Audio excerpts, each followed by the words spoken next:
give our thoughts on the recent unaliving of the UnitedHealthCare Damn. CEO, but more specifically, the trend of kind of, I don't want to use the word celebrate, that's a strong word, but there is a particular form of ideology that is kind of going around suggesting that this guy did us a favor or did the world a solid.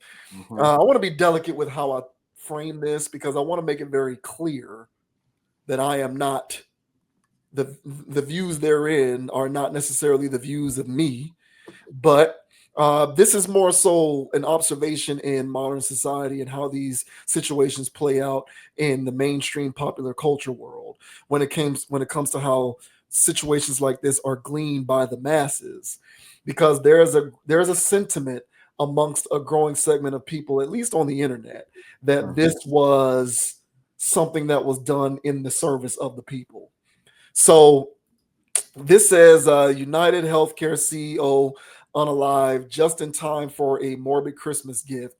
Luigi Mangione fan made merch floods Etsy. The man accused of fatally shooting the United Healthcare CEO is being celebrated by a portion of the country, and now some are trying to make a buck off that twisted admiration.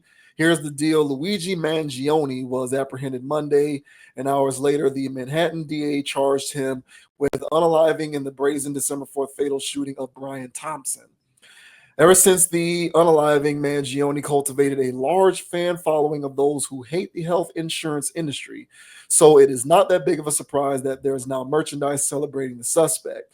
So here's an example of said merchandise here.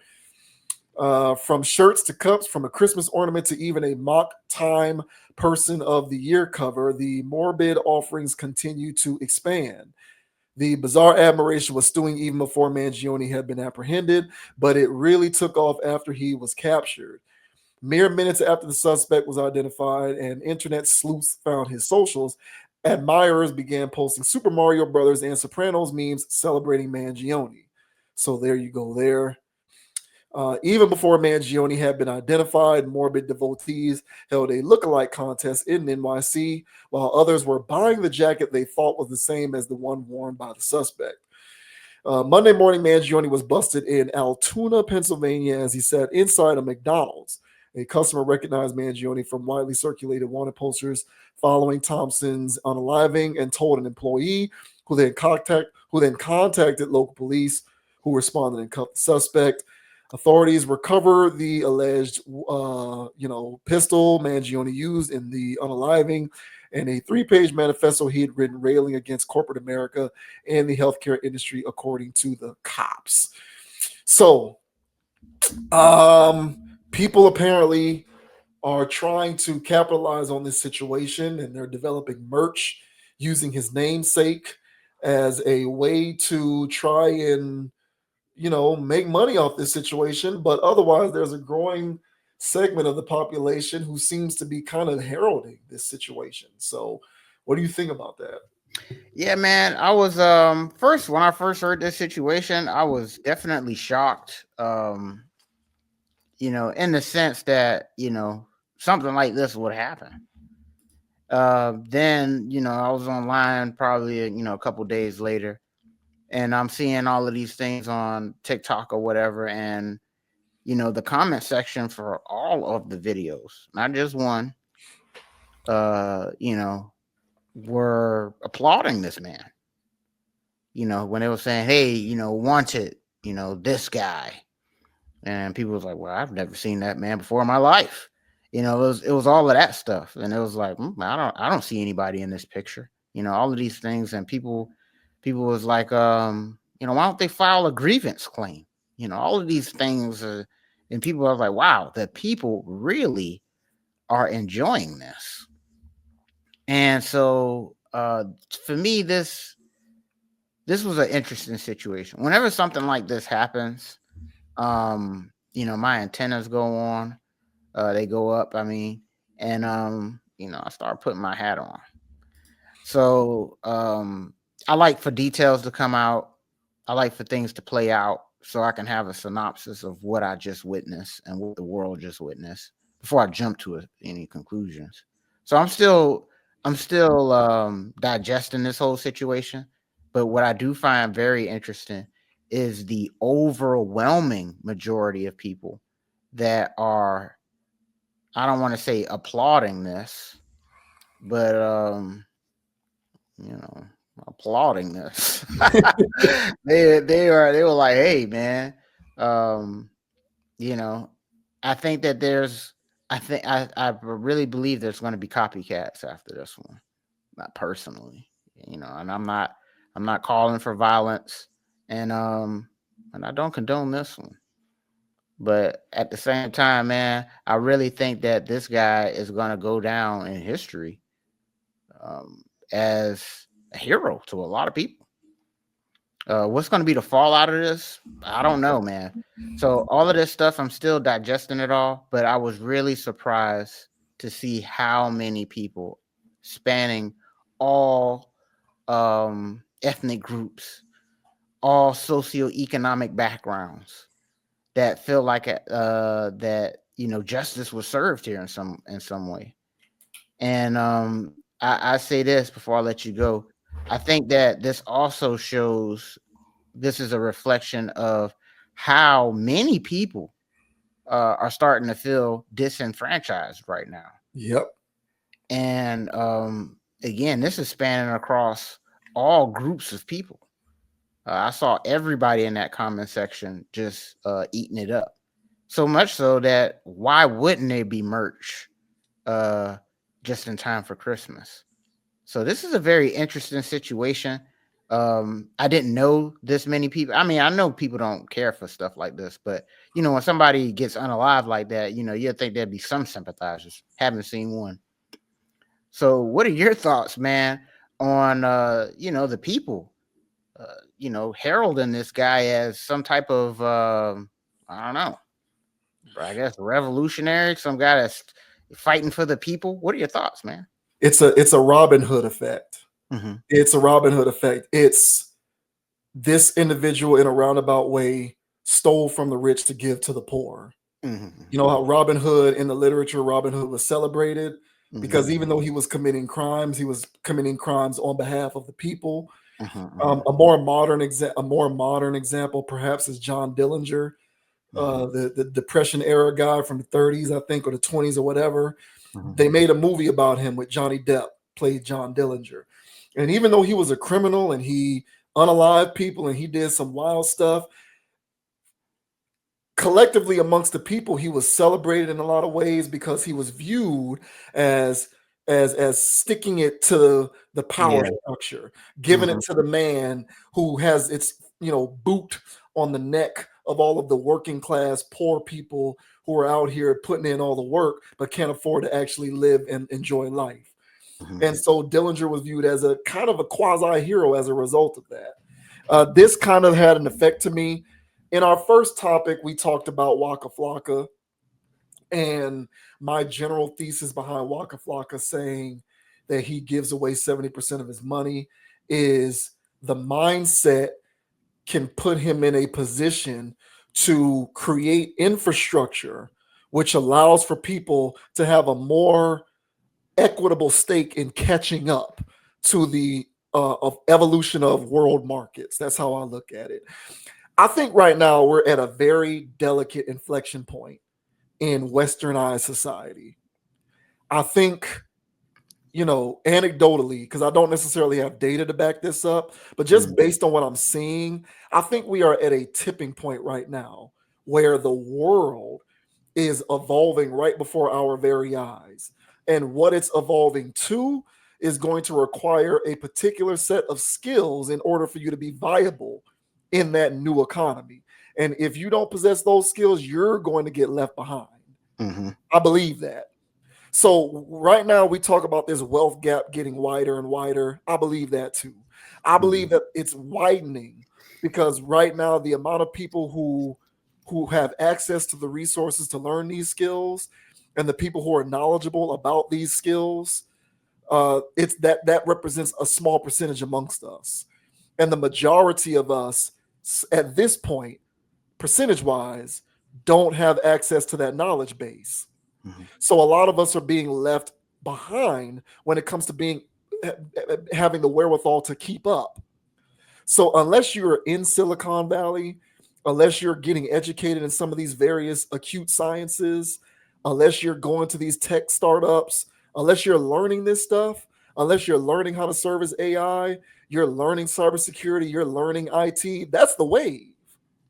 So unless you're learning these skills, or you're a pro athlete or an entertainer or a trust fund baby, Mm-hmm.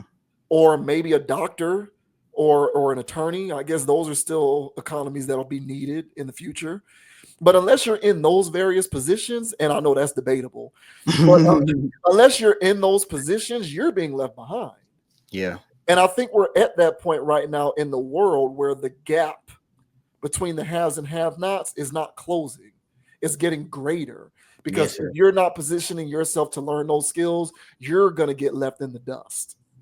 And the reason why I bring that up is because as the greatest amongst us get left in the dust, and more people no longer are making the income to keep up with the inflation and the rising costs of goods and services and everything else, you're going to see this kind of sentiment play out more and more, where you're going to have more angry, bitter, disenfranchised, disillusioned people who want to stick it to the man because they're not getting their fair shake. Mm-hmm. And that's when you see this kind of thing play out. And I'm not condoning it. I'm just trying to explain the pathology. Mm-hmm. This is why I think you're seeing more and more of this happening. I really do believe we're at that very, very delicate stage in our civilization, you know? And so it's incumbent upon everybody to understand this and figure out how you can position yourself to not be victimized by this, because it's going to keep passing you by.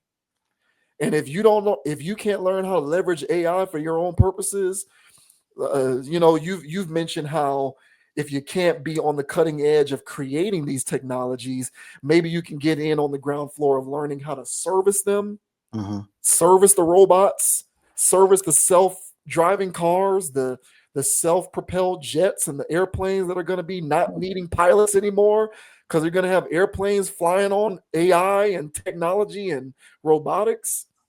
People aren't going to be needed anymore. I've been saying this for a long time now. And, people might think I'm talking crazy here, but we're getting to a point where people are not going to be needed anymore. Yeah. And if you're not needed anymore, you can't make money. And if you can't make money, you can't contribute. You can't pay your taxes. You can't pay your mortgage. You can't pay the car note. What are you going to be doing? We're really going to be living in Mega City 1, bro. It's gonna Oh, be like it's gonna be like Judge Dredd out here, and it's 1,000. gonna be all of the rich people living in the 1,000-story penthouse, and the 90% of the poor people living in the slums, getting rounded up for indentured servitude. And those 90% of the people are going to be those same people making merch, thinking that this guy did everybody a favor. Mm-hmm. That's the dynamic that's playing out, I feel. Mm-hmm. So, it is what it is, man. But this train ain't slowing down.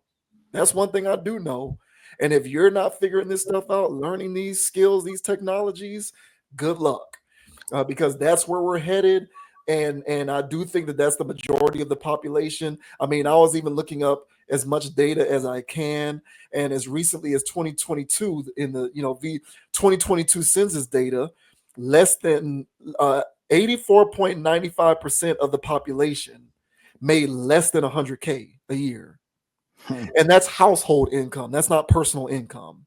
Oh. That means that 85% of the population household income was below 100K. So imagine what those individuals are making. Mm-hmm. And the numbers get even worse the higher you get.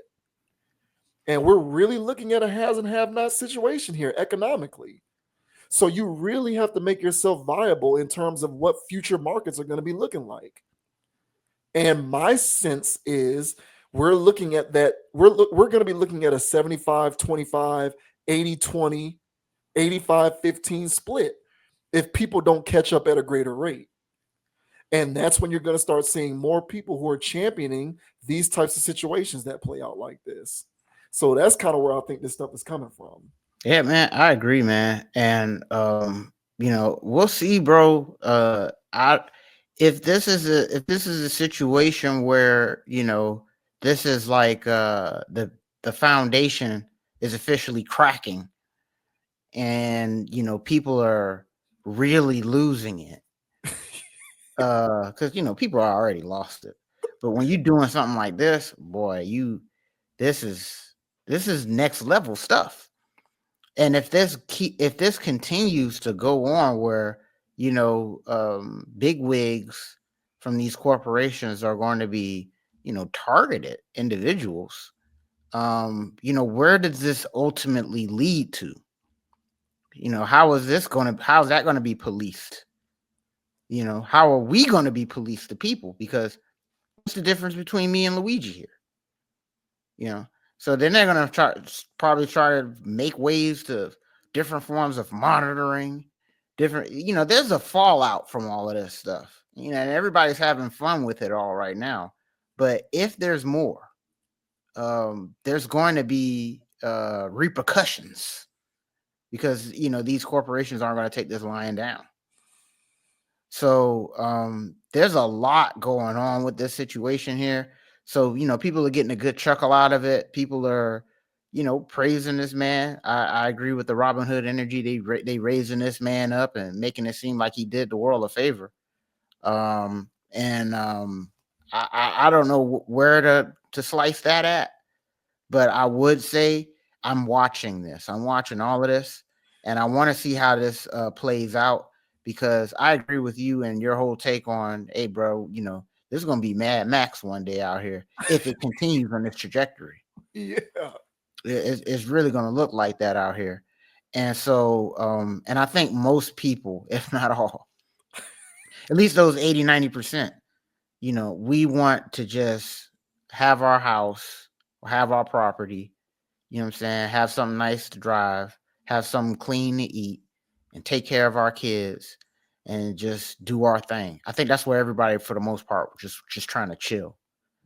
And the way that this country's going, the increase of these insurance, man, of auto, health, It's out of I mean, control. it's out of control, and it's not slowing down. Every year it's going up hundreds of dollars. And so it's like, hey, man, I can't afford this. Who could afford this? So it is getting out of control. So the people are feeling it. So we'll see, bro. I'm watching this with a hawk's eye. We'll see how this whole situation plays out. But yeah, I'm not surprised that people have taken to making merch for this. I'm sure there's going to be other spinoffs of people glorifying this down the line. So, with that being said, I'm not going to be shocked if there's a copycat, because there's going to be somebody that sees the amount of attention that this man gets, and they're going to want that for their life. So, oh boy, Yeah. hey, we'll see, man. We'll see. I really do believe we're at a very, very delicate tipping point. I truly believe that. I do. Man, And life's good like a luck, man. movie right now, bro. We are living that. We're Yeah. living it. I don't know. I think people realize it because they feel the squeeze, Mhm. but I don't think the full brevity of it No. is understood by most. Right. We're inching to that point, and it's crazy. But I totally, and again, I'm not condoning anything. I'm not excusing anything. I'm not saying that it was right or fair or just. I'm just trying to explain the pathology behind the thought process, because it is very real. And there's a lot of people who are hurting out here. Most people, I would say, are hurting out here. And when you're staring down the barrel of, you can't even take your kids to Universal Studios because it's going to run you $2,000-$3,000. Not to mention the maintenance fee on your vehicle and the hotel costs and all this stuff. It's real out here, and people are trying to figure out how best to adjust. and it's happening so fast, and the Mhm. gap is getting so wide so fast that Mhm. it's widening too fast for people to have time to figure it out. Agreed. It's crazy. Sheesh.